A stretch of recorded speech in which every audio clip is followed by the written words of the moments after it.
चंदनपुर का राजा बड़ा प्रतापी था। दूर दूर तक उसकी समृद्धि की चर्चाएं होती थी। महल में हर एक सुख सुविधा की वस्तु उपलब्ध थी, पर फिर भी अंदर से उसका मन अशांत रहता था। उसने कई ज्योतिष और पंडित से इसका कारण जानना चाहा। बहुत से विद्वानों से मिला। किसी ने कोई अंगूठी पहनाई तो किसी ने यज्ञ करवाए, पर फिर भी राजा का दुख दूर नहीं हुआ। उसे शांति नहीं मिली। एक दिन भेष बदल कर राजा अपने राज्य की सैर पर निकला। घूमते घूमते वह एक खेत के निकट से गुजरा।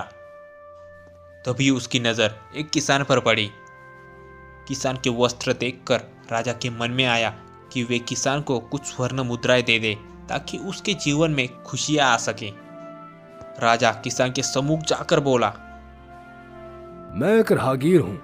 मुझे तुम्हारे खेत में ये 4 स्वर्ण मुद्रिकाएं गिरी मिली। क्योंकि ये खेत तुम्हारा है, इसलिए ये मुद्रिकाएं तुम ही रख लो। ना ना सेठ जी, ये मुद्रिकाएं मेरी नहीं है। इसे आप ही रखें या किसी को दान कर दें। मुझे इनकी कोई आवश्यकता नहीं है। किसान की यह प्रतिक्रिया राजा को बड़ी अजीब लगी। वह बोला, धन की आवश्यकता किसे नहीं होती भला? आप लक्ष्मी को ना कैसे कह सकते हैं? सेठ जी, मैं रोज 4 आनों की कमाई करता हूँ और उतने में ही प्रसन्न रहता हूँ।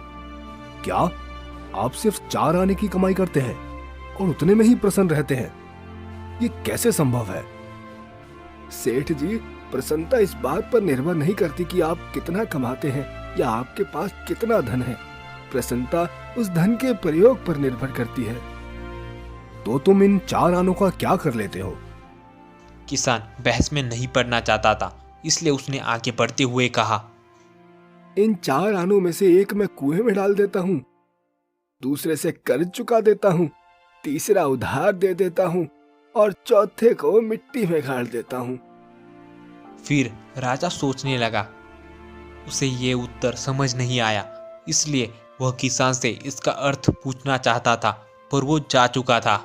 इसलिए राजा ने अगले दिन की सभा बुलाई और पूरे दरबार में कल की घटना कह सुनाई और सबसे किसान के उस कथन का अर्थ पूछने लगा। फिर दरबारी अपने अपने तर्क पेश करने लगे।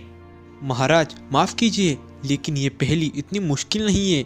इसका मतलब है कि किसान 4 आने को अलग अलग जगह पर खर्च करता है। नहीं महाराज, इसका मतलब है कि किसान एक आने को कुएं में डालता है, दूसरे से कर्ज चुकाता है, तीसरा किसी को उधार देता है, चौथे को अपने पास ही रखता है। पर कोई भी राजा को संतुष्ट नहीं कर पाया। अंत में किसान को ही दरबार में बुलाने का निर्णय लिया गया। बहुत खोजबीन के बाद किसान मिला और उसे कल की सभा में प्रस्तुत होने का निर्देश दिया गया। राजा ने किसान को उस दिन अपने भेष बदलकर भ्रमण करने के बारे में बताया और सम्मानपूर्वक दरबार में पेश किया। मैं तुम्हारे उत्तर से प्रभावित हूँ और तुम्हारे 4 आनों का हिसाब जानना चाहता हूँ।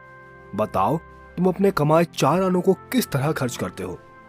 हुजूर, जैसा कि मैंने कहा था, मैं एक आना कुएं में डाल देता हूँ, यानी अपनी परिवार के भरण पोषण में लगा देता हूँ।